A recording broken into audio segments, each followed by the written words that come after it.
आज rhapsody of realities में pastor Chris ओयाखिलोमे के द्वारा हमको जो विषय दिया गया है वो सोमवार 16 तारीख और नवंबर 2020 मंडे 16 नवंबर 2020 आज जो विषय हमको दिया गया है ये विषय पास्टर क्रिस ओयाखिलोमे के द्वारा दिए गए विषय है। ये वचन के आधार से हमें सिखाने के लिए सीखने के लिए है और फिर हम इसके अंदर से जो परमेश्वर हमारे ज़िंदगी में भरना चाहता है, दुरुस्त करना चाहता है या उन्नति करना चाहता है, उसके लिए हम ये सब सिखाए हुए बातों को ग्रहण करेंगे और हमारे ज़िंदगी को बदलता हुआ पाएंगे। परमेश्वर झूठा नहीं है, वो सच्चा है और जब हम उसके अगुवाई को स्वीकारते हैं तो वो अगुवाई के अनुसार और उससे ज़्यादा हमें देता है। वो आज जो विषय दिया गया है वो है लिविंग इन हिज रेस्ट। हम इंग्लिश और हिंदी दोनों भाषाओं में से पूरा करेंगे और समझेंगे पूरे गहरे दिल से और भरपूर विश्वास जोड़कर दृढ़ता के साथ हमें जहाँ जो स्वीकारना है उसे स्वीकार के कबूल करके हमारी ज़िंदगी को हम परमेश्वर के हाथों में अच्छा बर्तन होने के लिए सौंपेंगे। लिविंग इन हिज रेस्ट ये आज का विषय है। उसके विश्राम में जीना। लिविंग इन हिज रेस्ट, उसके विश्राम में जीना। हेब्रियोस 4 चैप्टर 10th वर्स, जो इब्रानी की पत्री है 4 अध्याय 10 वचन इस प्रकार से कहता है, for he that is entered into his rest he also hath ceased from his own works as God did from his। इब्रानी के 4 अध्याय के 10 वचन में इस प्रकार से कहता है वचन, क्योंकि जिसने उसके विश्राम में प्रवेश किया है उसने भी परमेश्वर के समान अपने कामों को पूरा करके विश्राम किया है। ये वचन है आज के विषय में हमें सीखने के लिए। इब्रानी के 4 अध्याय का 10 वचन, क्योंकि जिसने उसके विश्राम में प्रवेश किया है उसने भी परमेश्वर के समान अपने कामों को पूरा करके विश्राम किया है। When you study the account of certain creation in Genesis 1, you will observe God created man on the 6th day after he had created everything else।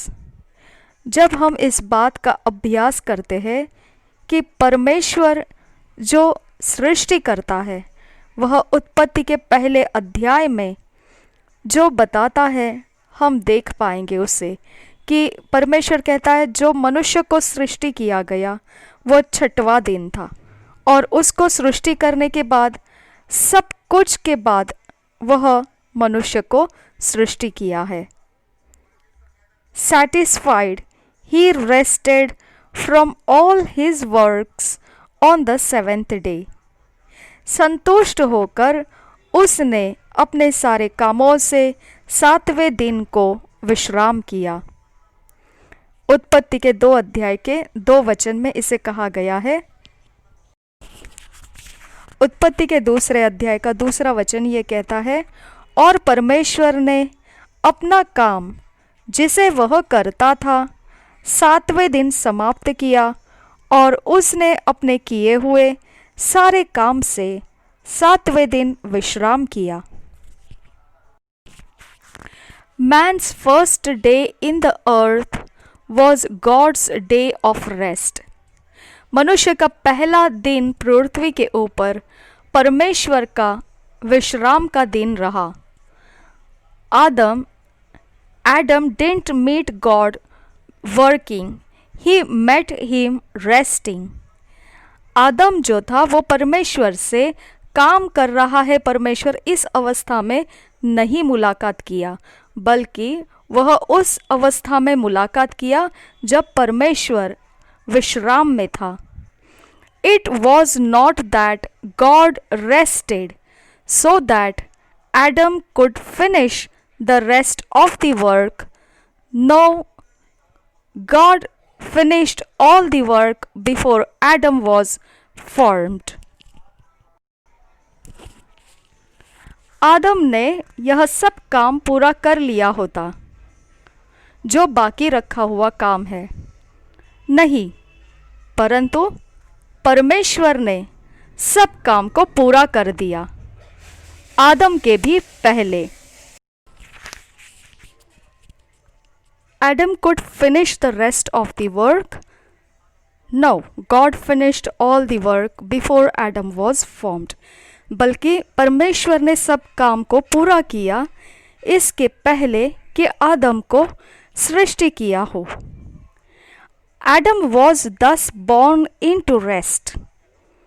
आदम जो था वह इस प्रकार से फिर विश्राम में ही जन्म लिया. This was God's purpose and intent for man at the beginning. यही परमेश्वर का उद्देश्य रहा कि मनुष्य के लिए वह यही इरादा रखे शुरुआत से लेकर. Christ is our rest. मसीह हमारा विश्राम है. When you come into Christ, you are free from struggles, hassles, anxieties, turmoil and hardships. जब आप मसीह में आते हो तब आप उन सारी बातों से आज़ाद हो जाते हो जो संघर्ष है, जो गड़बड़ियाँ है, जो दुख है, जो संकट है और जो कठिन समय है. No wonder we are counseled by the Spirit. In Philippians 4th chapter 6th verse, in New King James Version, it is written, "To be anxious for nothing, have no worries." इस बात से कोई चिंता नहीं जब हम पवित्र आत्मा के दिए गए सलाह को फिलिपियों की पत्री 4 अध्याय के 6 वचन में पढ़ते हैं. ये इंग्लिश में न्यू किंग जेम्स वर्शन में था. To be anxious for nothing, have no worries. इसे हम हिंदी में पढ़ेंगे. फिलिपियों की पत्री 4 अध्याय 6 वचन.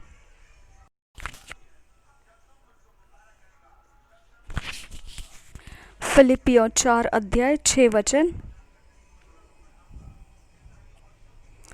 किसी भी बात की चिंता मत करो, परंतु हर एक बात में तुम्हारे निवेदन, प्रार्थना और विनती के द्वारा धन्यवाद के साथ परमेश्वर के सम्मुख उपस्थित किए जाए. If you have found yourself toiling and stressed out despite being born again, it's time for a change. अगर आपने अपने आप को पाया है कि आप भारी कष्ट और तनाव से होकर जी रहे हैं, इसके बावजूद कि आपने नया जन्म पाया है, तो यह समय है कि आप बदलना ज़रूरी है. First, cultivate a new mindset and realize that God made you for His pleasure. He created you to be pleased and happy about you and for your life to glorify Him. सबसे पहले अपनी मनोदशा को आप उपजाऊ बनाइए और फिर इस बात को आप सच समझना शुरू कीजिए कि परमेश्वर ने आपके लिए सब कुछ उसके आनंद में बनाया है. उसने आपकी सृष्टि उसको प्रसन्न करने वाली बनाया है और वह आपके विषय में आनंदित है और वह आपके जीवन से उसकी महिमा लेता है। Then you say, I refuse the hard life and embrace the life of peace, abundance, joy and success in Christ. फिर आपने यह बोलना है कि मैं इनकार करता हूँ कष्ट के जीवन को और शांति के जीवन से मैं अपने आप को ले लेता हूँ। बहुतायत का जीवन, आनंद और सफलता जो मसीह में है, उसे मैं गले लगाता हूँ। I have been given all things richly to enjoy. I don't lack anything because all things are mine. मुझे सब कुछ दे दिया गया है जो मैं आनंद कर सकता हूँ और बहुत भारी तरह से, और मुझे कोई घटी नहीं है क्योंकि सब कुछ मेरा है। Your life in Christ is one of immeasurable grace, glory, dominion, joy, and righteousness. It's an extraordinary life of glory from a position of rest. आपका जीवन मसीह में असीम है जिसे नापा नहीं जा सकता है। वह अनुग्रह से और महिमा से, प्रभुत्व से और आनंद और धार्मिकता से भरा हुआ। वह एक असाधारण जीवन है जो विश्राम की जगह से महिमा हुआ है। So keep dominating and subduing your world from a position of rest. इसकी वजह से आप प्रभुत्व करते रहिए और सब कुछ जो जगत में है उस पर अपने अधिकार रखो विश्राम के जगह से। कन्फेशन, जब हम ये कबूल करते हैं तो इंग्लिश में, अगर आप इसे कबूल करना चाहें तो इंग्लिश में करेंगे, और जब आप इसे हिंदी में करना चाहते हैं तो आप हिंदी में करेंगे। ये दोनों भाषाओं में जो आप पसंद करेंगे उसे आप अपनाइए, लेकिन इसे विश्वास को जोड़कर दृढ़ता के साथ बोलना ज़रूरी है। Blessed be God. He is given me an extraordinary life of righteousness, and I walk in victory and dominion from a position of rest. His grace is sufficient for me, and in all things I fulfill my destiny gloriously without stress. In Jesus' name, Amen. अब हम इसे हिंदी में कबूल करेंगे। पूर्ण विश्वास को जोड़कर दृढ़ता के साथ इसे कबूल करना है। धन्य हो परमेश्वर, तूने मुझे असाधारण जीवन दिया जो धार्मिकता का है, और मैं विजयी जीवन चलता हूँ और प्रभुत्व के साथ उस जगह में से जिसे विश्राम कहा जाता है।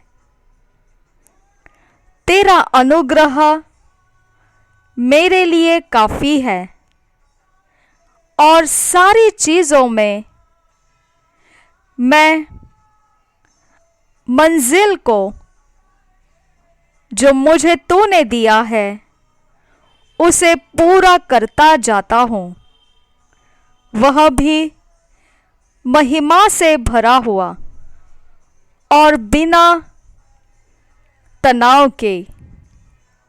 यीशु के नाम से, यीशु के नाम में, आमीन। आज जो वचन हमें दिया है पढ़ने के लिए वो है Hebrews 4 chapter 3rd verse, Matthew 6 chapter 25-26 verse. पहले हम किंग जेम्स वर्शन में से पढ़ेंगे और वही वचन हम हिंदी में BSI बाइबल में से पढ़ेंगे। Hebrews 4 chapter 3rd verse, for we which have believed do enter into rest, as he said, as I have sworn in my wrath, if they shall enter into my rest, although the works were finished from the foundation of the world.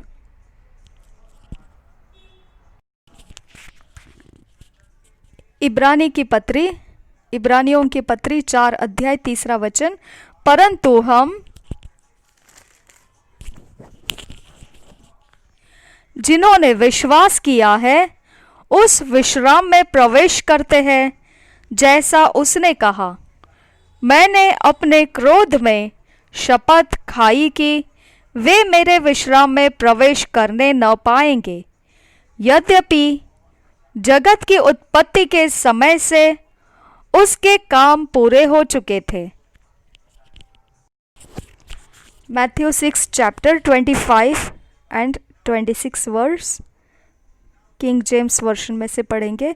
Therefore I say unto you, take no thought for your life, what ye shall eat or what ye shall drink, nor yet for your body, what ye shall put on.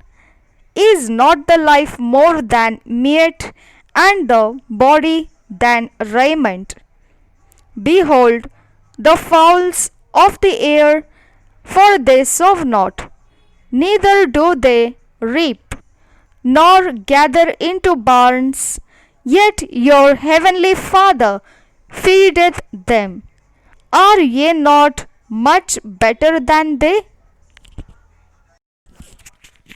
मत्ती का सुसमाचार 6 अध्याय 25 और 26 वचन, इसलिए मैं तुमसे कहता हूँ कि अपने प्राण के लिए यह चिंता न करना कि हम क्या खाएंगे और क्या पिएंगे, और न अपने शरीर के लिए कि क्या पहनेंगे। क्या प्राण भोजन से और शरीर वस्त्र से बढ़कर नहीं? आकाश के पक्षियों को देखो, वे न बोते हैं, न काटते हैं और न खत्तों में बटोरते हैं, फिर भी तुम्हारा स्वर्गीय पिता उनको खिलाता है। क्या तुम उनसे अधिक मूल्य नहीं रखते? 1 ईयर बाइबल रीडिंग प्लान, 1 साल के बाइबल रीडिंग प्लान में आज जो वचन है वो Hebrews 12th chapter 14-29 verse, Ezekiel 13th chapter 14th chapter 15th chapter, इब्रानी की पत्री 12 अध्याय 14 वचन से 29 वचन तक, यहेजकेल की भविष्यवाणी 13 अध्याय 14 अध्याय 15 अध्याय। 1 साल के बाइबल रीडिंग प्लान के लिए हम पहले इंग्लिश में ये वचनों को पढ़ेंगे किंग जेम्स वर्शन में से, यही वचन हम हिंदी में BSI बाइबल में से पढ़ेंगे। हेब्रियूज 12th चैप्टर 14th वर्स से पढ़ेंगे 29th वर्स तक। Follow peace with all men and holiness, without which no man shall see the Lord, looking diligently lest any man fail of the grace of God, lest any root of bitterness springing up trouble you, and thereby many be defiled. Lest there be any fornicator or profane person as Esau, who for one morsel of meat sold his birthright. For ye know how that afterward, when he would have inherited the blessing, he was rejected, for he found no place of repentance, though he sought it carefully with tears.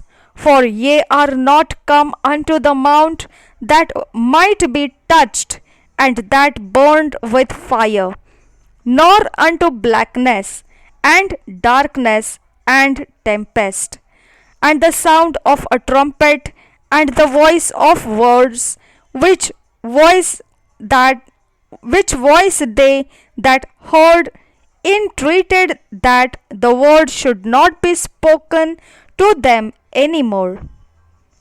For they could not endure that which was commanded. And if so much as a beast touch the mountain, it shall be stoned off or thrust through with a dart. And so terrible was the sight that Moses said, I exceedingly fear and quake. But ye are come unto Mount Sion, and unto the city of the living God, the heavenly Jerusalem, and to an innumerable company of angels, to the general assembly and church of the firstborn, which are written in heaven, and to God, the judge of all, and to the spirits of just man made perfect, of just men made perfect, and to Jesus, the mediator of the new covenant, and to the blood of sprinkling that speaketh better things than that of Abel. See that ye refuse not him that speaketh. For if they escaped not who refused him that spake on earth, much more shall not we escape, if we turn away from him that speaketh from heaven, whose voice then shook the earth. But now he hath promised, saying, Yet once more I shake not the earth only, but also heaven. And this word, yet once more, signifieth the removing of those things that are shaken, as of things that are made, that those things which cannot be shaken may remain. Wherefore, we receiving a kingdom which cannot be moved, let us have grace, whereby we may serve God acceptably with reverence and godly fear. For our God is a consuming fire. इब्रानियों की पत्री 12 अध्याय उसके 14 वचन से 29 वचन तक।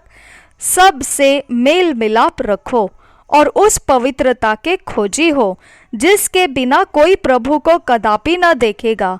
ध्यान से देखते रहो, ऐसा न हो कि कोई परमेश्वर के अनुग्रह से वंचित रह जाए या कोई कड़वी जड़ फूटकर कष्ट दे और उसके द्वारा बहुत से लोग अशुद्ध हो जाए।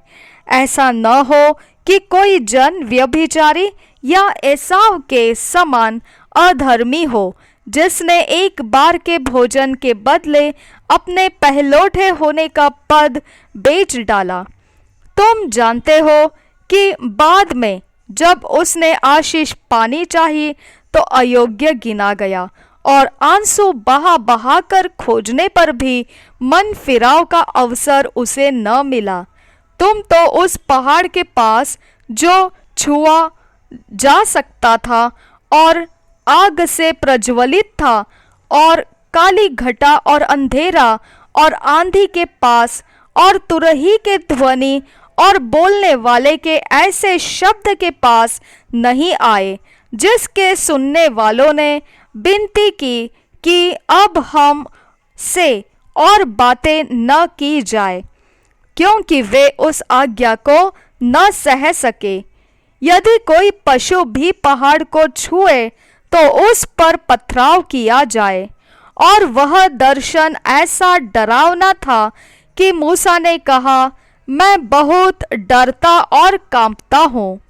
पर तुम सिय्योन के पहाड़ के पास और जीवते परमेश्वर के नगर स्वर्गीय यरूशलेम के पास और लाखों स्वर्गदूतों और उन पहलोठों की साधारण सभा और कलीसिया जिनके नाम स्वर्ग में लिखे हुए हैं और सबके न्यायी परमेश्वर के पास और सिद्ध किए हुए धर्मियों की आत्माओं और नई वाचा के मध्यस्थ यीशु और छिड़काव के उस लहू के पास आए हो, जो हाबिल के लहू से उत्तम बातें कहता है। सावधान रहो और उस कहने वाले से मुंह न फेरो, क्योंकि वे लोग अब पृथ्वी पर के चेतावनी देने वाले से मुंह मोड़कर न बच सके, तो हम स्वर्ग पर से चेतावनी देने वाले से मुंह मोड़कर कैसे बच सकेंगे?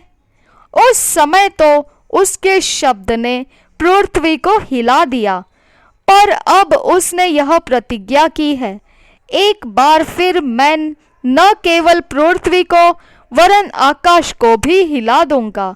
और यह वाक्य एक बार फिर इस बात को प्रकट करता है कि जो वस्तुएं हिलाई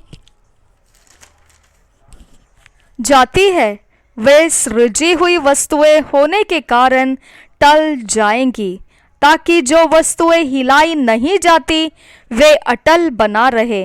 इस कारण हम इस राज्य को पाकर जो हिलने का नहीं कृतज्ञ हो और भक्ति और भय सहित परमेश्वर की ऐसी आराधना करे जिससे वह प्रसन्न होता है, क्योंकि हमारा परमेश्वर भस्म करने वाली आग है। Ezekiel 13th chapter, introduction. Lying prophets reproved, false prophetesses also reproved with their impostures. First verse से पढ़ेंगे. And the word of the Lord came unto me, saying, Son of man, prophesy against the prophets of Israel that prophesy, and say thou unto them that prophesy out of their own hearts, Hear ye the word of the Lord. Thus saith the Lord God, Woe unto the foolish prophets that follow their own spirit and have seen nothing. O Israel, thy prophets are like the foxes in the deserts. Ye have not gone up into the gaps, neither made up the hedge for the house of Israel to stand in the battle in the day of the Lord. They have seen vanity and lying divination, saying, The Lord saith, and the Lord hath not sent them. And they have made others to hope that they would confirm the word.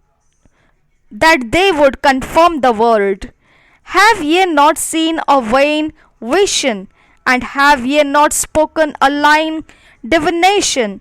Whereas ye say, The Lord saith it, albeit I have not spoken. Therefore thus saith the Lord God, Because ye have spoken vanity and seen lies, therefore behold, I am against you, saith the Lord God, and mine hand shall be upon the prophets that see vanity, and that divine lies. They shall not be in the assembly of my people, neither shall they be written in the writing of the house of Israel. Neither shall they enter into the land of Israel. And ye shall know that I am the Lord God, because they have seduced my people, saying peace, and there was no peace. And one built up a wall, and lo, others daubed it with untempered mortar. Say unto them which daub it with untempered mortar, that it shall fall. There shall be an overflowing shower, and yea, O great hailstones shall fall, and a stormy wind shall rend it.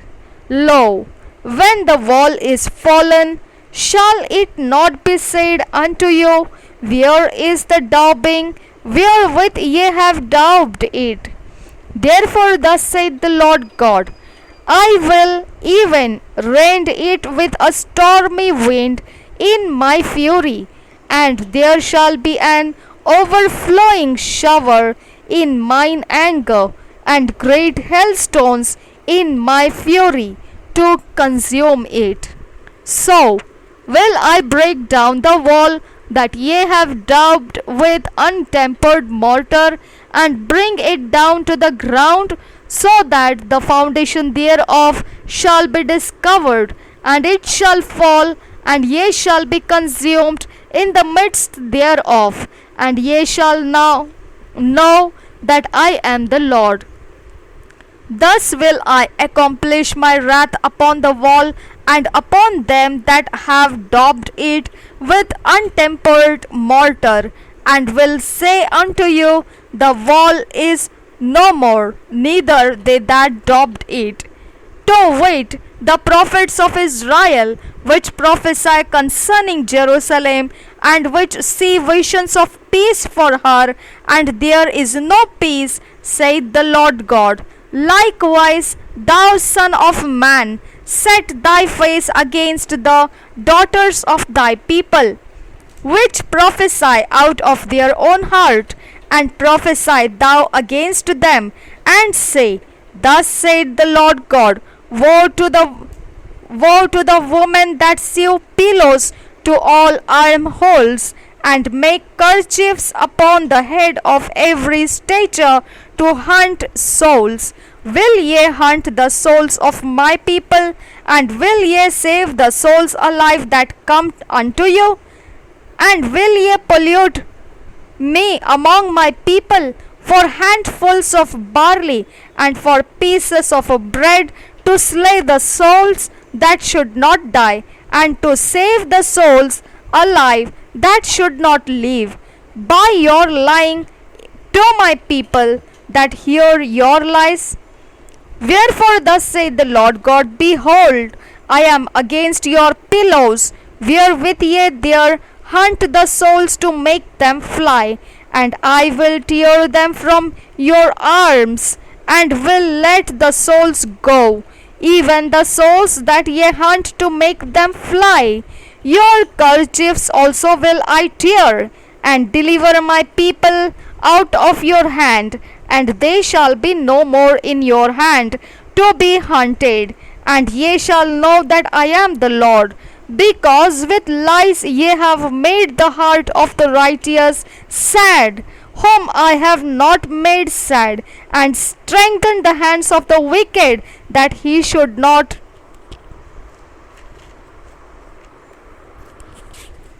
return from his wicked way, by promising him life.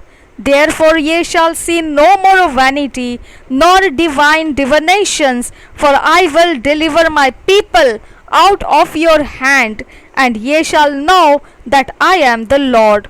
Chapter 14. Hypocritical idolaters reproved. Judgments created for sin. First verse से पढ़ेंगे. Then came certain of the elders of Israel unto me, and sat before me. And the word of the Lord came unto me, saying, Son of man, these men have set up their idols in their heart, and put the stumbling block of their iniquity before their face. Should I be inquired of at all by them?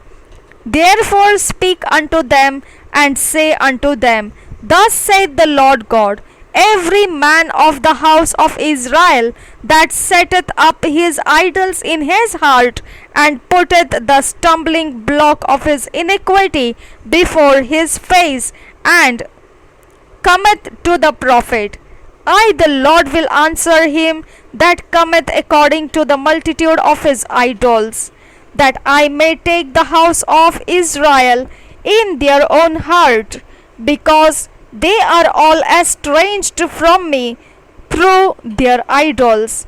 Therefore say unto the house of Israel, Thus saith the Lord God, Repent and turn yourself from your idols, and turn away your faces from all your abominations. For every one of the house of Israel, or of the stranger that sojourneth in Israel, which separateth himself from me, and setteth up his idols in his heart, and putteth the stumbling block of his iniquity before his face, and cometh to a prophet to inquire of him concerning me, I the Lord will answer him by myself, and I will set my face against that man, and will make him a sign and a proverb, and I will cut him off from the midst of my people, and ye shall know that I am the Lord. And if the prophet be deceived when he hath spoken it, when he hath spoken a thing, I the Lord have deceived that prophet, and I will stretch out my hand upon him, and will destroy him from the midst of my people Israel, and they shall bear the punishment of their iniquity. The punishment of the prophet shall be even as the punishment of him that seeketh unto him, that the house of Israel may go no more astray from me, neither be polluted any more with all their transgressions, but that they may be my people, and I may be their God, saith the Lord God. The word of the Lord came again to me, saying, Son of man, when the land sinneth against me by trespassing grievously, then will I stretch out mine hand upon it, and will break the staff of the bread thereof, and will send famine upon it, and will cut off man and beast from it. Though these three men, Noah, Daniel, and Job, were in it, they should deliver but their own souls by their righteousness, saith the Lord God. If I cause noisome beasts to pass through the land, and they spoil it, so that it be desolate, that no man may pass through because of the beasts, though these three men were in it, as I live, saith the Lord God, they shall deliver neither sons nor daughters. They only shall be delivered, but the land shall be desolate. Or if I bring a sword upon that land, and say, Sword, go through the land, so that I cut off man and beast from it, though these three men were in it, as I live, saith the Lord God, they shall deliver neither sons nor daughters, but they only shall be delivered themselves. Or if I send a pestilence into that land, and pour out my fury upon it in blood, to cut off from it man and beast, though Noah, Daniel, and Job were in it, as I live, saith the Lord God, they shall deliver neither son nor daughter, they shall but deliver their own souls by their righteousness. For thus saith the Lord God, how much more when I send my four sore judgments upon Jerusalem, the sword and the famine and the noisome beast and the pestilence, to cut off from it man and beast. Yet behold, Therein shall be left a remnant that shall be brought forth, both sons and daughters, behold, they shall come forth unto you, and ye shall see their way and their doings, and ye shall be comforted concerning the evil that I have brought upon Jerusalem, even concerning all that I have brought upon it. And they shall comfort you when ye see their ways and their doings, and ye shall know that I have not done without cause all that I have done in it, saith the Lord God. Chapter 15th.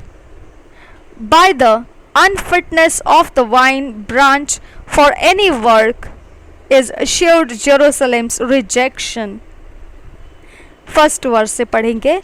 And the word of the Lord came unto me, saying, Son of man, what is the vine tree more than any tree, or than a branch which is among the trees of the forest? Shall wood be taken thereof to do any work? Or will men take a pin of it to hang any vessel thereon? Behold, it is cast into the fire for fuel. The fire devoureth both the ends of it, and the midst of it is burned. Is it meat? Is it meat for any work? Behold, when it was whole, it was meat for no work. How much less shall it be meat yet for any work, when the fire hath devoured it, and it is burned?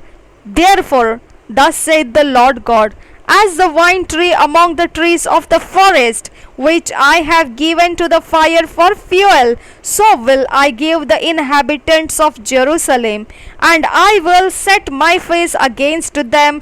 They shall go out from one fire, and another fire shall devour them. And ye shall know that I am the Lord, when I set my face against them, and I will make the land desolate, because they have committed trespass, saith the Lord God. Because they have committed a trespass, saith the Lord God. यह हिजकिय्याह की भविष्यवाणी 13 अध्याय. झूठे नबियों के विरुद्ध भविष्यवाणी. पहले वचन से, यहोवा का यह वचन मेरे पास पहुंचा, हे मनुष्य के संतान, इज़राइल के जो भविष्यद्वक्ता अपने ही मन से भविष्यवाणी करते हैं, उनके विरुद्ध भविष्यवाणी कर के तू कह, यहोवा का वचन सुनो.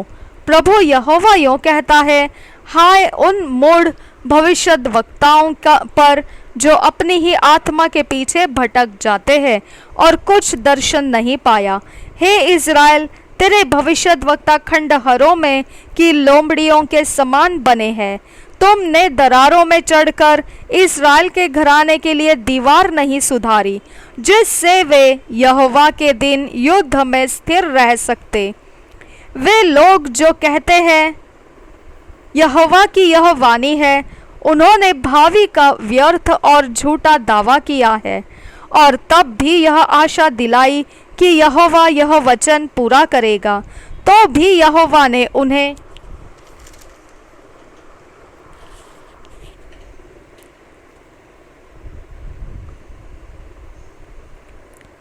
नहीं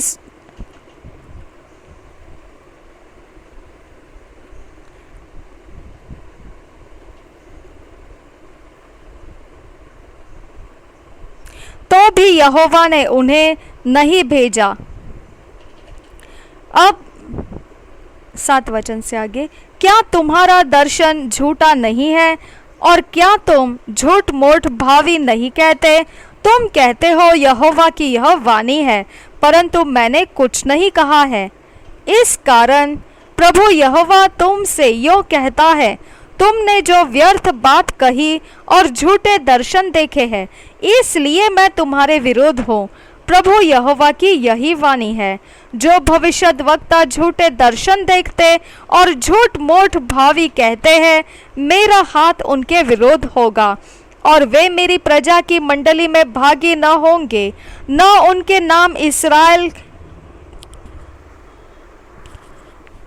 की नामावली में लिखे जाएंगे और न वे इस्राएल के देश में प्रवेश करने पाएंगे। इससे तुम लोग जान लोगे कि मैं प्रभु यहोवा हूँ, क्योंकि उन्होंने शांति है ऐसा कहकर मेरी प्रजा को बहकाया है, जबकि शांति नहीं है। और इसलिए कि जब कोई दीवार बनाता है तब वे उसकी कच्ची लेसाई करते हैं। उन कच्ची लेसाई करने वालों से कहे कि वह गिर जाएगी, क्योंकि बड़े जोर की वर्षा होगी और बड़े बड़े ओले भी गिरेंगे और प्रचंड आंधी उसे गिराएगी। इसलिए जब दीवार गिर जाएगी तब क्या लोग तुमसे यह न कहेंगे, जो लेसाई तुमने की वह कहाँ गई? इस कारण प्रभु यहोवा तुमसे यूं कहता है, मैं जलकर उसको प्रचंड आंधी के द्वारा गिराऊंगा और मेरे कोप से भारी वर्षा होगी और मेरी जलजलाहट से बड़े बड़े ओले गिरेंगे कि दीवार को नष्ट करे। इस रीति जिस दीवार पर तुमने कच्ची लेसाई की है उसे मैं ढा दूंगा, वरन मिट्टी में मिलाऊंगा और उसकी नींव खुल जाएगी, और जब वह गिरेगी तब तुम भी उसके नीचे दबकर नष्ट होंगे और तुम जान लोगे कि मैं यहोवा हूँ। इस रीति मैं दीवार और उसकी कच्ची लेसाई करने वाले दोनों पर अपनी जलजलाहट पूर्ण रीति से भड़काऊंगा। फिर तुमसे कहूँगा, न तो दीवार रही और न उसके लेसने वाले रहे, अर्थात इस्राएल के वे भविष्यद्वक्ता जो यरूशलेम के विषय में भविष्यवाणी करते और उनकी शांति का दर्शन बताते थे, परंतु प्रभु यहोवा की यह वाणी है कि शांति है ही नहीं। झूठी नबियों के विरुद्ध भविष्यवाणी। फिर हे मनुष्य के संतान, तो अपने लोगों की स्त्रियों से विमुख होकर जो अपने ही मन से भविष्यवाणी करती है उनके विरुद्ध भविष्यवाणी करके कहे, प्रभु यहोवा यूं कहता है, जो स्त्रियां हाथ से सब जोड़ों के लिए तकिया सीती और प्राणियों का अहेर करने को सब प्रकार के मनुष्यों की आंख ढांपने के लिए कपड़े बनाती है, उन पर हाय। क्या तुम मेरी प्रजा के प्राणों का अहेर करके अपने निज प्राण बना रखोगी? तुमने तो मुट्ठी मुट्ठी भर जौ और रोटी के टुकड़ों के बदले मुझे मेरी प्रजा की दृष्टि में अपवित्र ठहराकर और अपनी उन झूठी बातों के द्वारा जो मेरी प्रजा के लोग तुमसे सुनते हैं, जो नाश के योग्य न थे, उनको मार डाला, और जो बचने के योग्य न थे उन प्राणों को बचा रखा है। इस कारण प्रभु यहोवा तुमसे यूं कहता है, देखो, मैं तुम्हारे उन तकियों के विरुद्ध हूँ जिनके द्वारा तुम प्राणों का अहेर करती हो, इसलिए जिन्हें तुम अहेर कर करके उड़ाती हो उनको मैं तुम्हारी बाह पर से छीन कर उनको छुड़ा दूंगा। मैं तुम्हारे सिर के बुरके को फाड़ कर अपने प्रजा के लोगों को तुम्हारे हाथ से छुड़ाऊंगा, और आगे को वे तुम्हारे वश में न रहेंगे कि तुम उनका अहेर कर सको। तब तुम जान लोगी कि मैं यहोवा हूँ। तुमने जो झूठ कहकर धर्मी के मन को उदास किया है, यद्यपि मैंने उसको उदास करना नहीं चाहा, और तुमने दुष्ट जन को हियाव बंधाया है ताकि वह अपने बुरे मार्ग से न फिरे और जीवित रहे। इस कारण तुम फिर न तो झूठा दर्शन देखोगी और न भावी कहोगी, क्योंकि मैं अपनी प्रजा को तुम्हारे हाथ से छुड़ाऊंगा। तब तुम जान लोगी कि मैं यहोवा हूँ। 14वां अध्याय, परमेश्वर द्वारा मूर्ति पूजा की भर्त्सना। फिर इज़राइल के कुछ पुरनिये मेरे पास आकर मेरे सामने बैठ गए। तब यहोवा का यह वचन मेरे पास पहुंचा, हे मनुष्य के संतान, इन पुरुषों ने तो अपनी मूर्तें अपने मन में स्थापित की और अपने अधर्म की ठोकर अपने सामने रखी है, फिर क्या वे मुझसे कुछ भी पूछने पाएंगे? इसलिए तो उनसे कहे, प्रभु यहोवा यों कहता है, इस्राएल के घराने में से जो कोई अपनी मूर्तें अपने मन में स्थापित करके और अपने अधर्म की ठोकर अपने सामने रखकर भविष्यद्वक्ता के पास आए, उसको मैं यहोवा उसकी बहुत सी मूर्तों के अनुसार ही उत्तर दूंगा। जिससे इस्राएल का घराना जो अपनी मूर्तों के द्वारा मुझे त्याग कर दूर हो गया है, उन्हें मैं उन्हीं के मन के द्वारा फंसाऊंगा। इसलिए इस्राएल के घराने से कहे, प्रभु यहोवा यों कहता है, फिरो और अपनी मूर्तों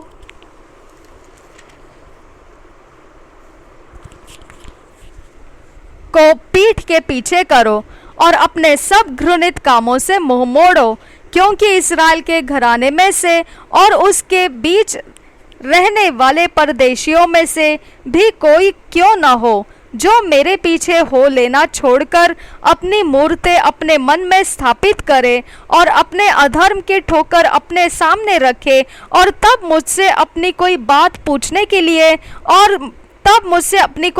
पूछने के लिए भविष्यद्वक्ता के पास आए, तो उसको मैं यहोवा आप ही उत्तर दूंगा। मैं उस मनुष्य के विरुद्ध होकर उसको विस्मित करूंगा और चिन्ह ठहराऊंगा और उसकी कहावत चलाऊंगा और उसे अपनी प्रजा में से नष्ट करूंगा।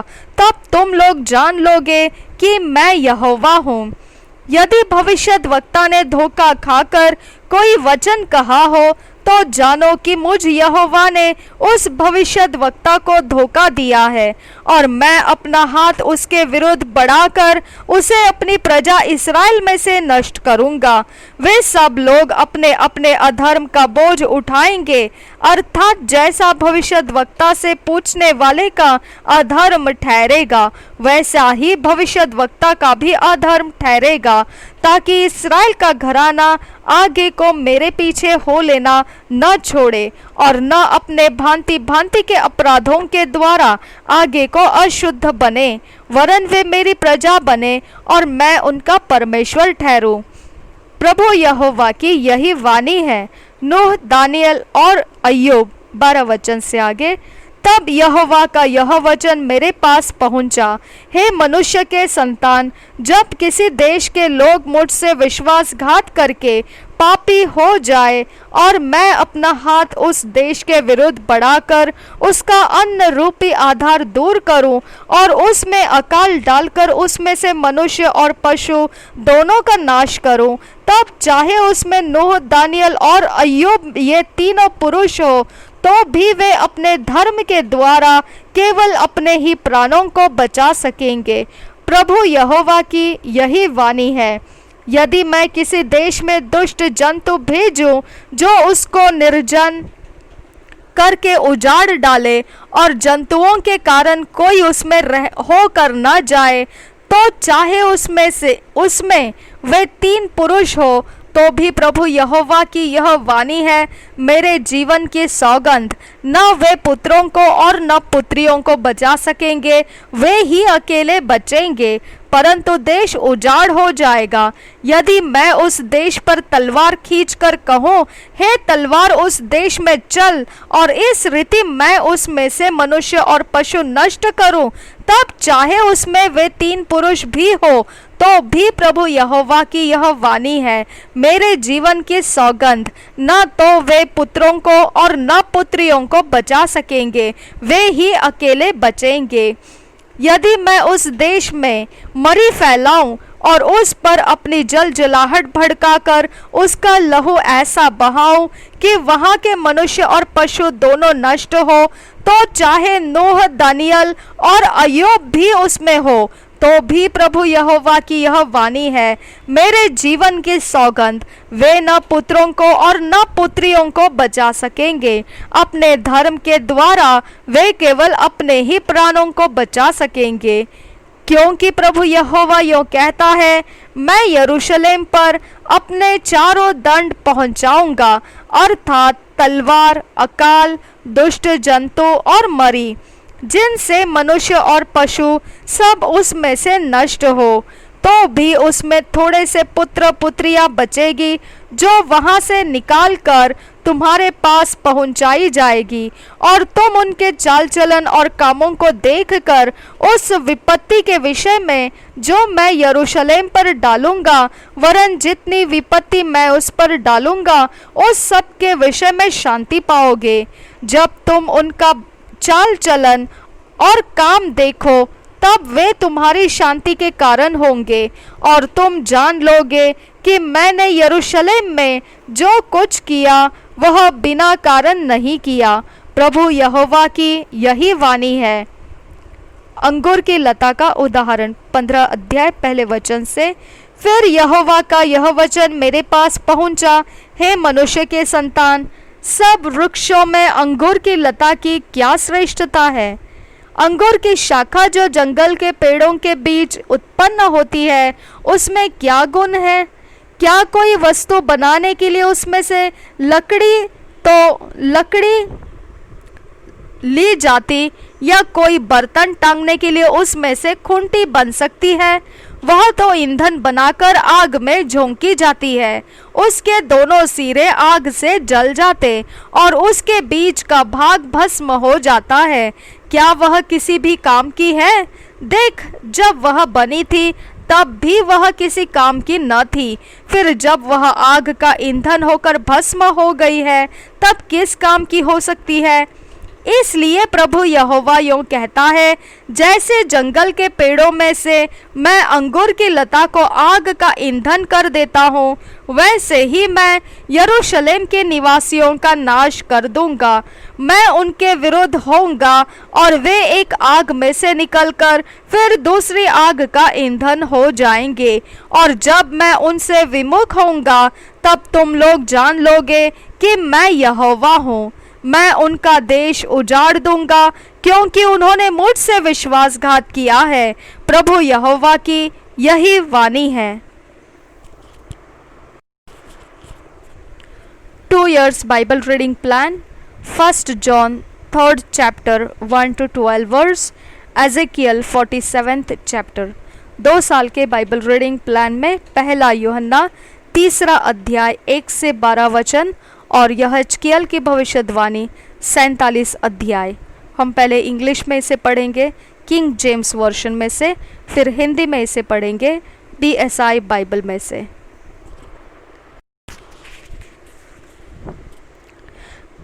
पहला यूहन्ना 1 John 3rd chapter 1 to 12 verse. Of God's love toward us etc. First verse से पढ़ेंगे। Behold, what manner of love the Father hath bestowed upon us, that we should be called the sons of God. Therefore the world knoweth us not, because it knew him not. Beloved, now are we the sons of God, and it doeth not yet appear what we shall be. But we know that when he shall appear, we shall be like him, for we shall see him as he is. And every man that hath this hope in him purifieth himself, even as he is pure. Whosoever committeth sin transgresseth also the law, for sin is the transgression of the law. And ye know that he was manifested to take away our sins, and in him is no sin. Whosoever abideth in him sinneth not. Whosoever sinneth hath not seen him, neither known him. Little children, let no man deceive you. He that doeth righteousness is righteous, even as he is righteous. He that committeth sin is of the devil, for the devil sinneth from the beginning. For this purpose the Son of God was manifested, that he might destroy the works of the devil. Whosoever is born of God doeth not commit sin, for his seed remaineth in him, and he cannot sin, because he is born of God.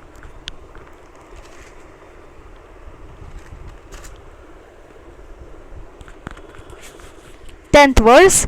In this the children of God are manifest, and the children of the devil.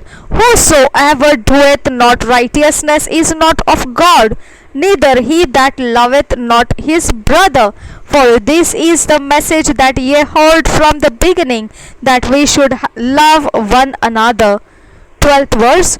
Not as Cain, who was of that wicked one, and slew his brother, and wherefore slew him, because his own works were evil, and his brother's righteous. पहला यूहन्ना 3 अध्याय 1 से 12 वचन तक। देखो, पिता ने हमसे कैसा प्रेम किया है कि हम परमेश्वर के संतान कहलाए, और हम है भी। इस कारण संसार हमें नहीं जानता, क्योंकि उसने उसे भी नहीं जाना। हे प्रियो, अब हम परमेश्वर के संतान हैं, और अभी तक यह प्रकट नहीं हुआ कि हम क्या कुछ होंगे। इतना जानते हैं कि जब वह प्रकट होगा तो हम उसके समान होंगे, क्योंकि उसको वैसा ही देखेंगे जैसा वह है। और जो कोई उस पर यह आशा रखता है, वह अपने आप को वैसा ही पवित्र करता है जैसा वह पवित्र है। जो कोई पाप करता है, वह व्यवस्था का विरोध करता है, और पाप तो व्यवस्था का विरोध है। तुम जानते हो कि वह इसीलिए प्रकट हुआ कि पापों को हर ले जाए, और उसके स्वभाव में पाप नहीं। जो कोई उसमें बना रहता है, वह पाप नहीं करता। जो कोई पाप करता है, उसने न तो उसे देखा है और न उसको जाना है। हे बालकों, किसी के भरमाने में न आना। जो धर्म के काम करता है, वही उसके समान धर्मी है। जो कोई पाप करता है, वह शैतान की ओर से है, क्योंकि शैतान आरंभ ही से पाप करता आया है। परमेश्वर का पुत्र इसलिए प्रकट हुआ कि शैतान के कामों का नाश करे। जो कोई परमेश्वर से जन्मा है, वह पाप नहीं करता, क्योंकि उसका बीज उसमें बना रहता है, और वह पाप कर ही नहीं सकता, क्योंकि परमेश्वर से जन्मा है। इसी से परमेश्वर की संतान और शैतान के संतान जाने जाते हैं।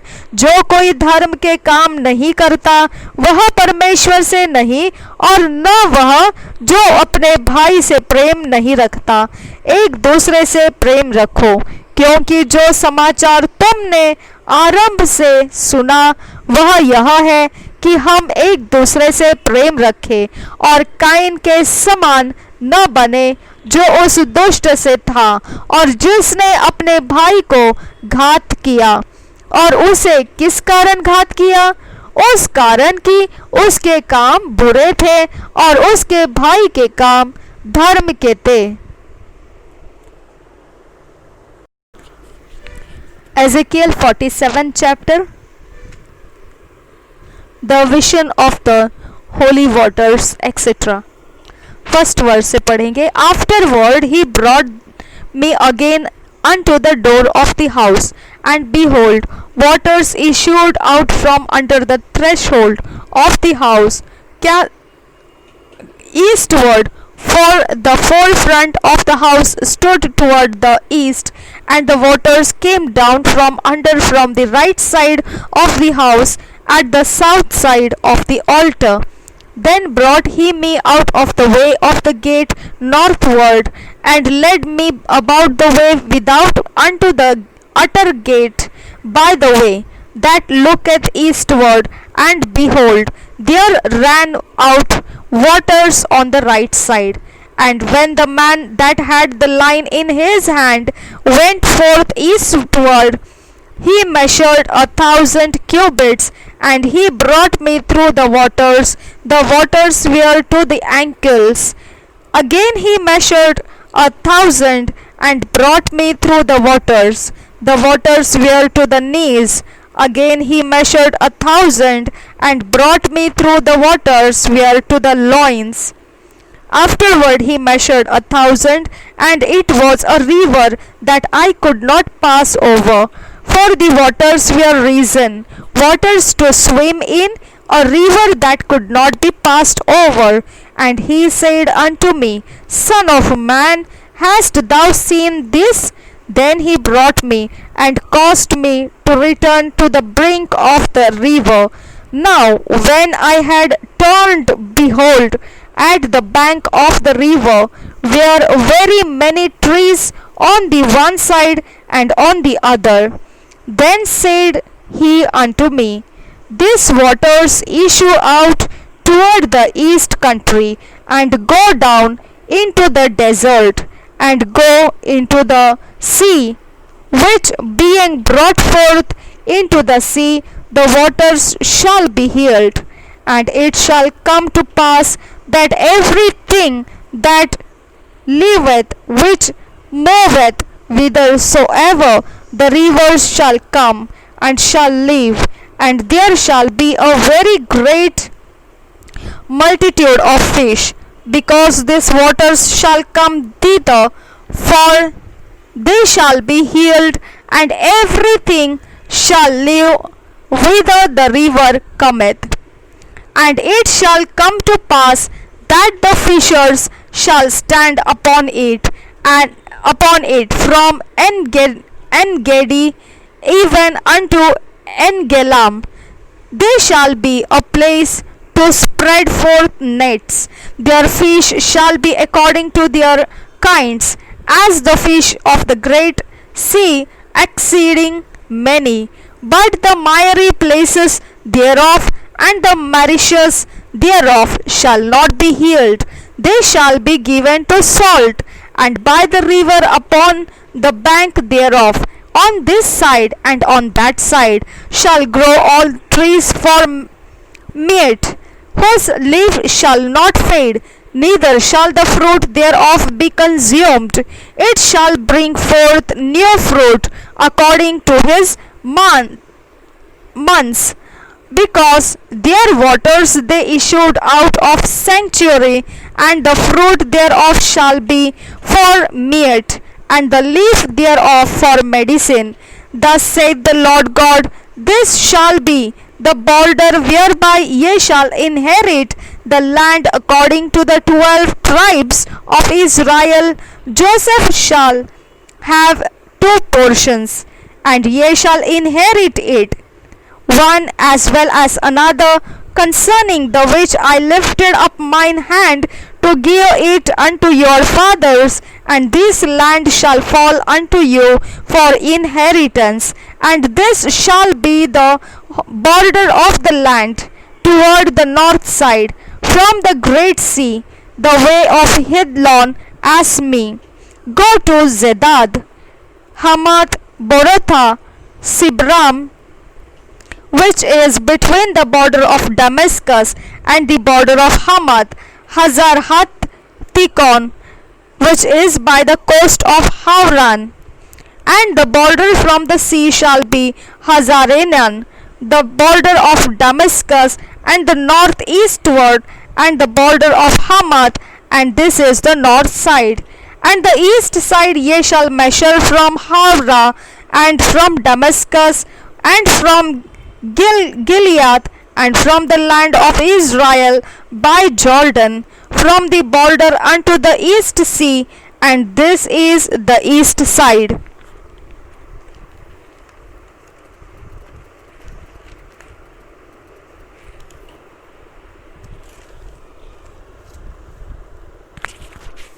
नाइनटीन्थ वर्स आगे.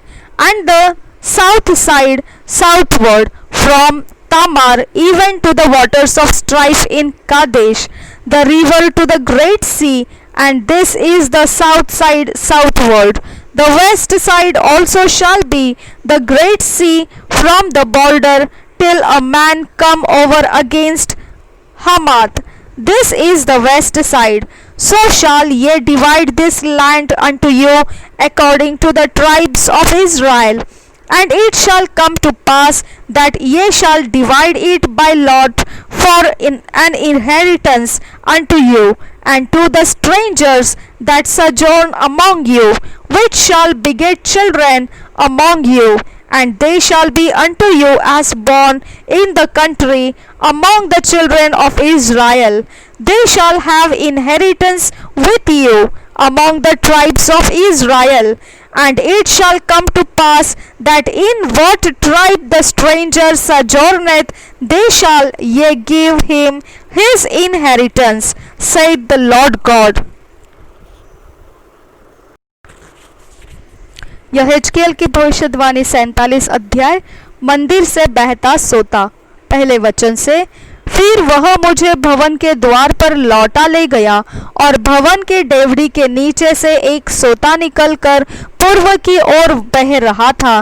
भवन का द्वार तो पूर्वमुखी था और सोता भवन की दाहिनी ओर और वेदी के दक्षिणी ओर नीचे से निकलता था। तब वह मुझे उत्तर के फाटक से होकर बाहर ले गया और बाहर से घुमाकर बाहरी अर्थात पूर्वमुखी फाटक के पास पहुंचा दिया और दक्षिणी ओर से जल पसीज कर बह रहा था। जब वह पुरुष हाथ में मापने की डोरी लिए हुए पूर्व की ओर निकला, तब उसने भवन से लेकर 1000 हाथ तक उस सोते को मापा और मुझे जल में से चलाया और जल टखनों तक था। उसने फिर 1000 हाथ मापकर मुझे जल में से चलाया और जल घुटनों तक था। फिर और 1000 हाथ मापकर मुझे जल में से चलाया और जल कमर तक था। तब फिर उसने 1000 हाथ मापे और ऐसी नदी हो गई जिसके पार मैं न जा सका, क्योंकि जल बढ़कर तैरने के योग्य था, अर्थात ऐसी नदी थी जिसके पार कोई न जा सकता था। तब उसने मुझसे कहा, हे मनुष्य के संतान, क्या तूने यह देखा है? तब उसने मुझे नदी के किनारे किनारे लौटाकर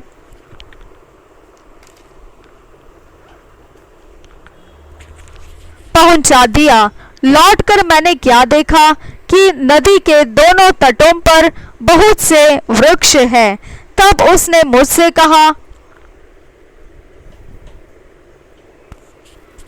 यह सोता पूर्वी देश की ओर बह रहा है और अराबा में उतरकर ताल की ओर बहेगा और यह भवन से निकला हुआ सीधा ताल में मिल जाएगा और उसका जल मीठा हो जाएगा। जहाँ जहाँ यह नदी बहे वहाँ वहाँ सब प्रकार के बहुत अंडे देने वाले जीव जंतु जिएंगे और मछलियाँ भी बहुत हो जाएगी, क्योंकि इस सोते का जल वहाँ पहुँचा है और ताल का जल मीठा हो जाएगा। और जहाँ कहीं यह नदी पहुँचेगी वहाँ सब जंतु जिएंगे। ताल के तट पर मछुए खड़े रहेंगे और एन गदी से लेकर एन ग्लैम तक वहाँ जाल फैलाए जाएंगे और उन्हें महासागर की सी भांति भांति की अनगिनत मछलियां मिलेगी। परंतु ताल के पास जो दलदल और गड्ढे हैं उनका जल मीठा न होगा, वे खार ही रहेंगे। नदी के दोनों किनारों पर भांति भांति के खाने योग्य फलदायी वृक्ष उपजेंगे, जिनके पत्ते न मुरझाएंगे और उनका फलना भी कभी बंद न होगा, क्योंकि नदी का जल पवित्र स्थान से निकला है। उनमें महीने महीने नए नए फल लगेंगे। उनके फल तो खाने के और पत्ते औषधि के काम आएंगे। देश की सीमाएं 13 वचन से आगे। परमेश्वर यहोवा यूं कहता है, जिस सीमा के भीतर तुमको यह देश अपने 12 गोत्रों के अनुसार बांटना पड़ेगा वह यह है, यूसुफ के 2 भाग मिले, उसे तुम एक दूसरे के समान निज भाग में पाओगे, क्योंकि मैंने शपथ खाई कि उसे तुम्हारे पितरों को दूंगा, इसलिए यह देश तुम्हारा निज भाग ठहरेगा। देश की सीमा यह हो, अर्थात उत्तरी ओर की सीमा महासागर से लेकर हेतलोन के पास से सदाद की घाटी तक पहुँचे और उस सीमा के पास हमात बेरोता और सिब्रेम जो दमिश्क और हमात की सीमाओं के बीच में है, और हसर हत्तिकोन तक जो हौरान की सीमा पर है। यह सीमा समुद्र से लेकर दमिश्क की सीमा के पास के हसरेनोन तक पहुँचे और उसके उत्तरी ओर हमात हो।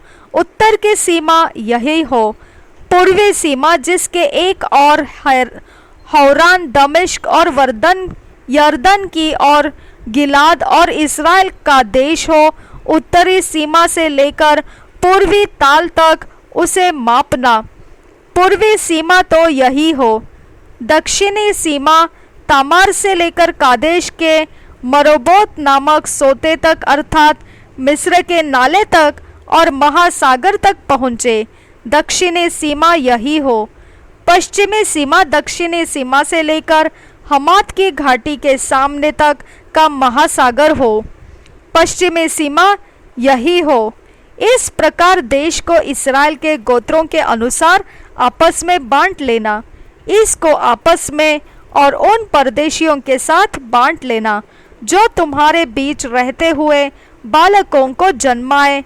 वे तुम्हारी दृष्टि में देशी इस्राएलियों के समान ठहरे और तुम्हारे गोत्रों के बीच अपना अपना भाग पाए।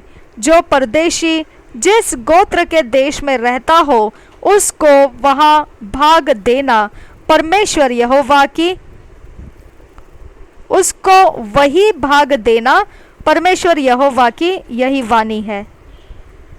प्रभु यीशु हम सबके साथ बना रहे। आमेन, आमेन, आमेन।